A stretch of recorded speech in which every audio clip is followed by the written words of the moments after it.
अब हम विस्तार विशेष में आपको उन मुद्दों से रूबरू कराने जा रहे हैं जो सीधे आपसे जुड़े हैं। विस्तार विशेष में हम सिस्टम से सवाल करेंगे, आपके मुद्दे उठाएंगे और तब तक उठाते रहेंगे जब तक आपके मुद्दों और आपकी समस्याओं का हल नहीं हो जाता।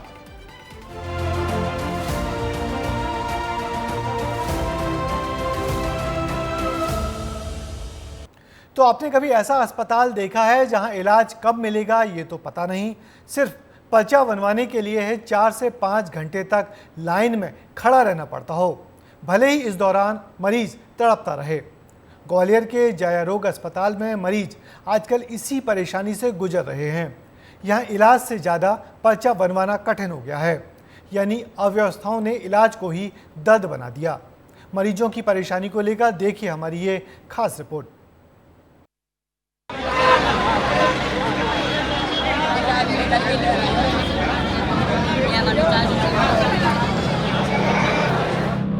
कैसे दूर होगा मर्ज?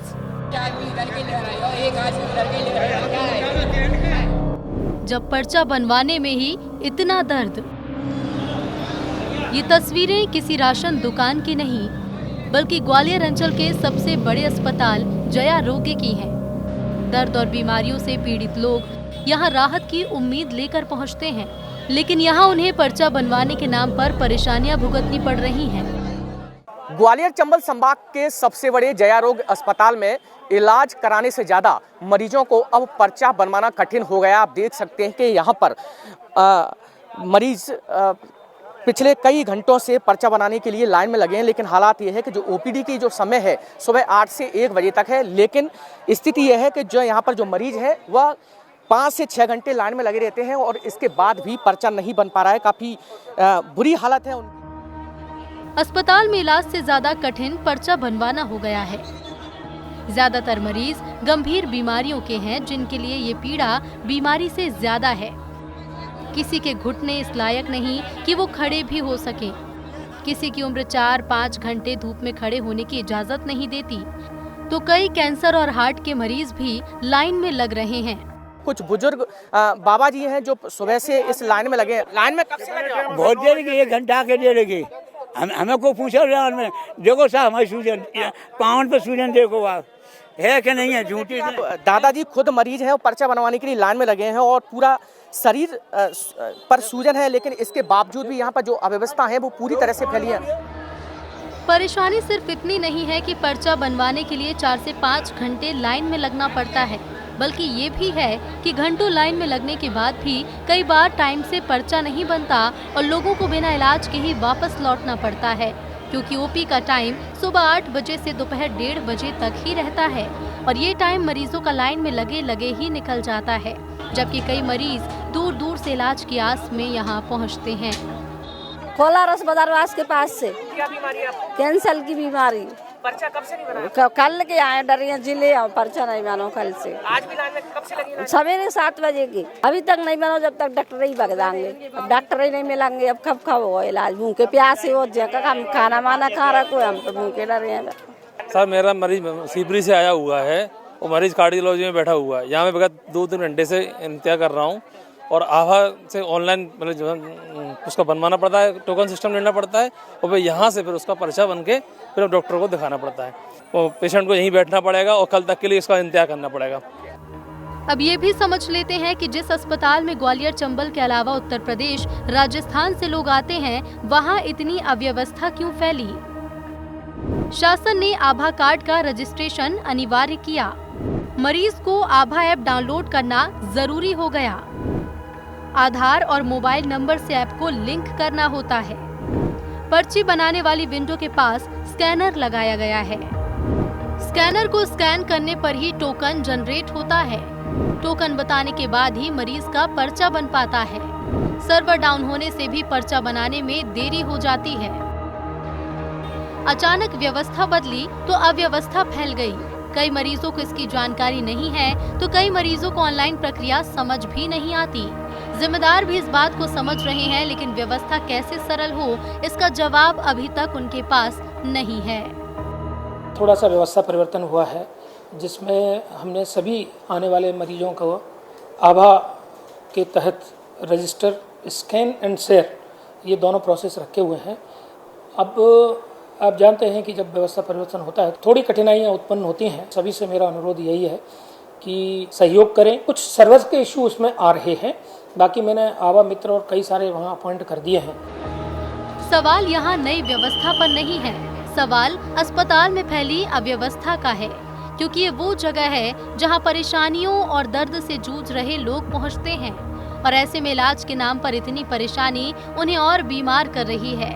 अब देखना होगा कि कैसे अस्पताल प्रबंधन व्यवस्थाओं में सुधार करता है ताकि इलाज कराने पहुंच रहे लोगों को बगैर परेशानियों के आसानी से इलाज मिल सके। विस्तार न्यूज के लिए अनिल गौर की रिपोर्ट। तो देखा आपने व्यवस्था बदलने से कैसे अव्यवस्था फैल गई, लेकिन जिम्मेदारों के पास कोई हल नजर नहीं आता। उम्मीद है जया रोग अस्पताल के कर्ता धर्ता गंभीरता से समस्या का हल निकालेंगे, क्योंकि ये बद इंतजामी मरीजों के मर्ज को और बढ़ा रही है। अब बात छत्तीसगढ़ के जसपुर की। ये इलाका गौ तस्करों के लिए किसी सेफ कॉरिडोर से कम नहीं। पुलिस शिकंजा कसती है, लेकिन गो तस्कर नई नई तरकीब निकालकर चकमा देने की कोशिश करते रहते हैं। गो तस्करी को लेकर देखिए हमारी ये खास रिपोर्ट।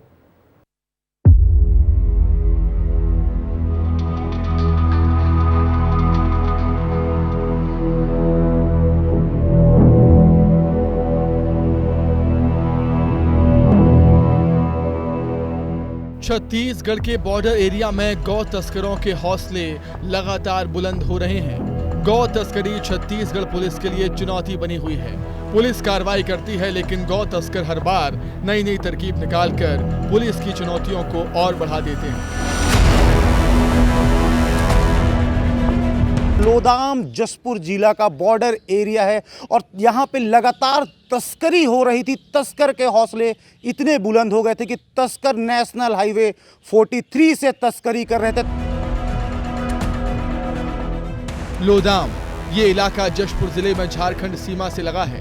यही वजह है कि गौ तस्करों के लिए सबसे मुफीद है। यहाँ से न केवल झारखंड बल्कि विदेशों तक मवेशियों की तस्करी की जाती है।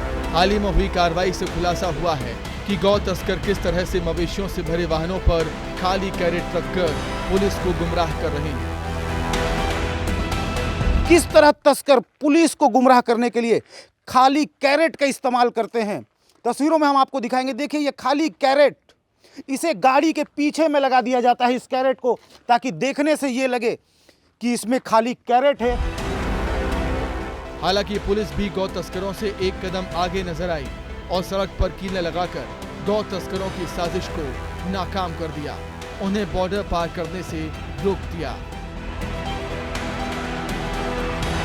वहीं पुलिस ने नए तरीके से जसपुर के इतिहास में पहली बार पुलिस ने सड़कों में कील लगाया। तो जो इंटीरियर इलाके हैं, जसपुर एक बॉर्डर एरिया है, यहाँ से महज 5 किलोमीटर में झारखंड लग जाता है। इस वक्त हम लोदाम चौकी में हैं। तस्वीरों में देखिए कि पुलिस ने रोड में कील लगा दिया था और कील से किस तरह जो तस्कर हैं उनकी वाहनों की टायरों की क्या स्थिति, जिससे जसपुर पुलिस को बड़ी कामयाबी मिली है। इस दौरान पुलिस ने 2 अलग अलग वाहनों से 22 मवेशियों को बरामद किया, जिनमें से 4 की मौत हो चुकी थी। पुलिस ने गाड़ियां छोड़कर फरार हुए दोनों तस्करों को भी गिरफ्तार किया। पशु तस्करी के मामले में जो हमारा अभियान चल रहा है, उसके तहत 2 ऐसे मामले हुए जिसमें हम लोगों ने घेराबंदी करके पिकअप गाड़ी को पकड़ा और उसमें से पशुओं को मुक्त कराया। लेकिन दोनों आरोपी गाड़ी पंचर होने के बावजूद भी काफ़ी दूर तक गाड़ी को चलाते गए और वहाँ से मौका देख के फरार हो गए थे। उसके लिए हमारी स्पेशल टीम काम कर रही थी। दोनों मामलों में जो अलग अलग मामले थे, उसमें दोनों आरोपियों को गिरफ्तार कर लिया गया है। एक में इंताब शाह और दूसरे में फिरोज कोटवार, दोनों साई टांगर टोली के निवासी हैं। अब एक नजर पुलिस की कार्रवाई पर डालते हैं, जिससे अंदाजा लगाना आसान होगा कि ये इलाका गौ तस्करी के लिए कितना मुफीद है। जिले में छत्तीसगढ़ झारखंड की सीमा है। बॉर्डर पार कर झारखंड ले जाते हैं मवेशी। बंगाल, बिहार, बांग्लादेश तक जुड़े हैं तार। 2017 से अब तक 150 से ज्यादा मामले सामने आए हैं। पुलिस ने 2000 से ज्यादा मवेशी छुड़ाए। हालांकि पिछले दिनों हुई कार्रवाई के दौरान लोग पुलिस की तारीफ कर रहे हैं और कह रहे हैं कि गौ तस्करी के मामलों में कुछ कमी जरूर आई है। लगातार यहाँ पर दिन ब दिन हर दिन अभी तक मुझे जहाँ तक जानकारी मिली है 200 गायों को उन्होंने पकड़ी है तस्करी में। और मैं बहुत बहुत धन्यवाद इस शासन को भी मैं देना चाहता हूँ विष्णुदेव साय जी को कि उनके आने से ये क्षेत्र में पूरे प्रदेश में गौ तस्करी पे रोक लगी है। कह सकते हैं पुलिस गौ तस्करी को लेकर सजग है, लेकिन आंकड़े बताते हैं कि गौ तस्करों के हौसले कम नहीं हुए। नए नए तरीके अपनाकर अपने मंसूबों को अंजाम दे रहे हैं। अब देखना होगा कि कब गौ तस्करी पर लगाम लगेगी और गौ तस्करी करने वालों में पुलिस का खौफ होगा। विस्तार न्यूज के लिए कुंदन सिंह की रिपोर्ट। और अब बात करेंगे पन्ना की, जहां पलायन एक विकराल समस्या बनती जा रही है। काम की तलाश में गांव के गांव खाली होते जा रहे हैं और ये खालीपन शासन प्रशासन की हर आदमी को रोजगार देने की योजना पर सवाल खड़ा कर रहा है।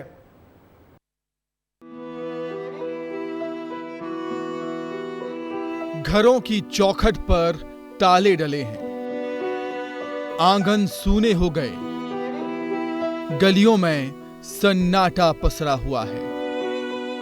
ना तो बुजुर्गों की रौनक दिखाई देती है और ना ही बच्चों की किलकारियां सुनाई देती हैं।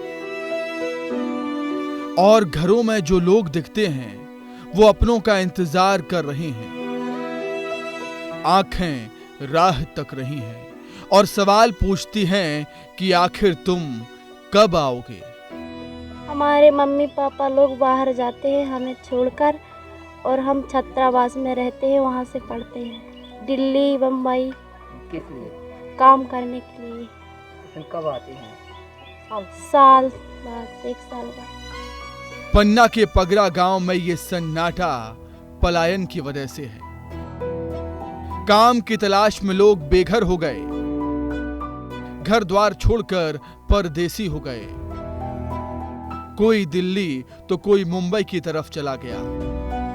आज हालात ये हैं कि पूरा गांव वीरान नजर आता है और हर तरफ पलायन की काली छाया। यहाँ काम ही नहीं सर कुछ, इसलिए काम करने जाते हैं, पेट चलाते हैं काम करके, बाहर से लाते कमा के खाते हैं सर।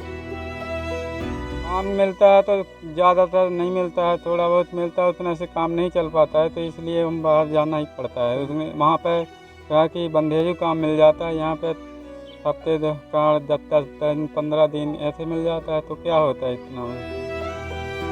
अब लौट 6 महीना में लौट पाई, अब झट्टी थोड़ी लौट है वहाँ से। बच्चों का भविष्य खराब नहीं होता है, तब पढ़ाई लिखाई को भी बा होता है और अब गरीबी है सो जा रहे हैं।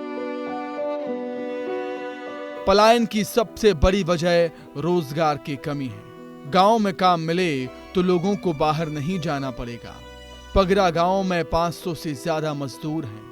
ऐसा नहीं है कि पंचायत में काम नहीं है, लेकिन सरपंच और सचिव मनरेगा के काम भी मशीनों से करवाकर मजदूरों के हक पर डाका डालते हैं और लोग बाहर जाकर काम करने को मजबूर हो जाते हैं।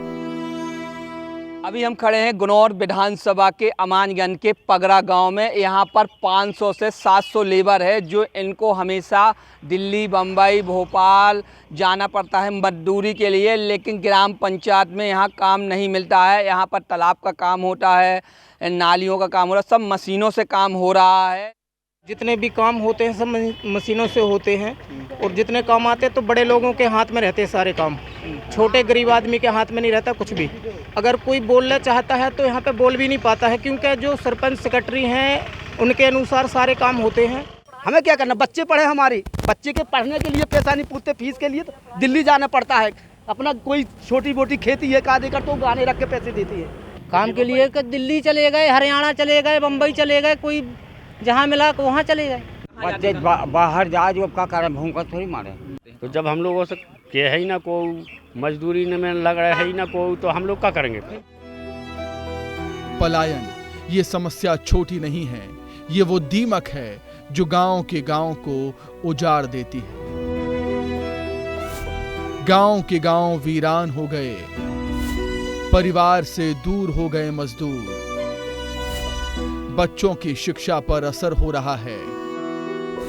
कई घरों में सिर्फ बुजुर्ग ही बचे हैं। पुश्तैनी घर खंडहर हो गए। पलायन के कितने भयंकर नतीजे हो सकते हैं, इससे जिम्मेदार भी वाकिफ हैं। लेकिन जब हमने उनसे बात की तो रटा रटाया जवाब हमको मिला।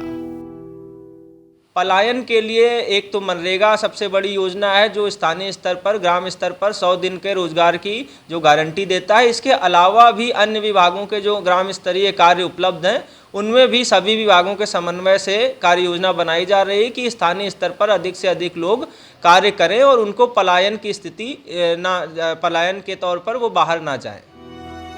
बेशक मनरेगा योजना के तहत रोजगार देने की बात होती है ताकि पलायन रुक सके, लेकिन सवाल यही उठता है कि क्या ये रोजगार मजदूरों को मिल रहा है?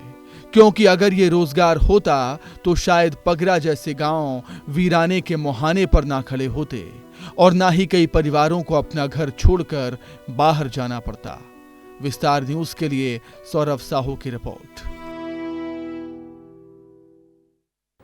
और अब बात करेंगे ऐसे बस स्टैंड की जो 50 लाख रुपए खर्च होने के बाद भी आज तक बदहाल है। हम बात कर रहे हैं कोरिया के सोनहत बस स्टैंड की। भ्रष्टाचार और लापरवाही की वजह से यात्री आज भी मूलभूत सुविधाओं के लिए तरस रहे हैं, लेकिन जिम्मेदार सिर्फ और सिर्फ आश्वासन ही दे रहे हैं। लोगों को सुविधाओं का इंतजार, कब होगा बस स्टैंड का विस्तार? ये वीराना, चारों तरफ सन्नाटा और खंडहर के जैसे नजर आने वाली इमारतें बताती हैं कि कोरिया के सोनहत का बस स्टैंड अपनी पहचान के लिए तरस रहा है, जबकि यहां सुविधाएं बढ़ाने के लिए करीब 50 लाख रुपए खर्च किए गए हैं। शौचालय, पेयजल और यात्री प्रतीक्षालय जैसी सुविधाओं के नाम पर खर्चा किया गया, लेकिन ये सुविधाएं नजर नहीं आती। वहीं ग्राम पंचायत भी 7 दुकानों का निर्माण कर रहा है, लेकिन 7 साल बाद भी दुकानें अधूरी की अधूरी हैं।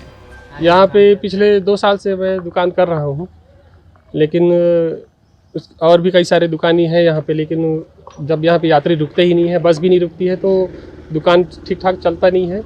कभी कभी तो बोनी भी नहीं होता है।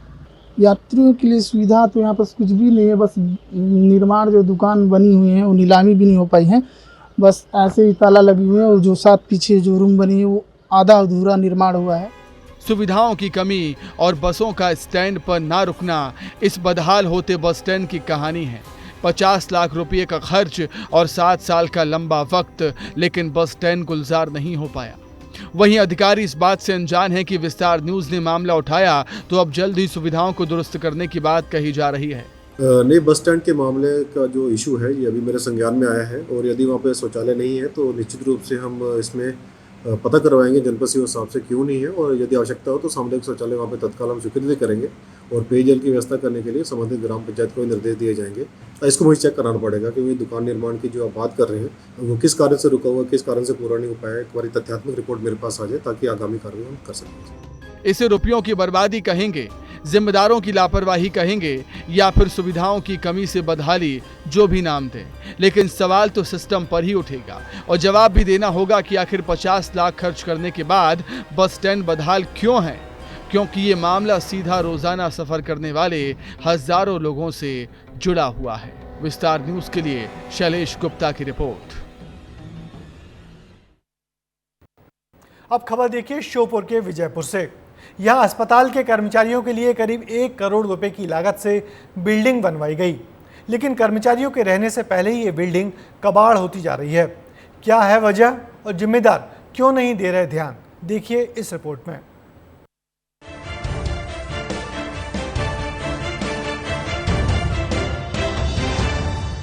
खिड़कियां टूट गई हैं। इस फ्रेम के ऊपर एक कांच लग रहा था, उस कांच को यहाँ के चोर उखाड़ कर ले गए।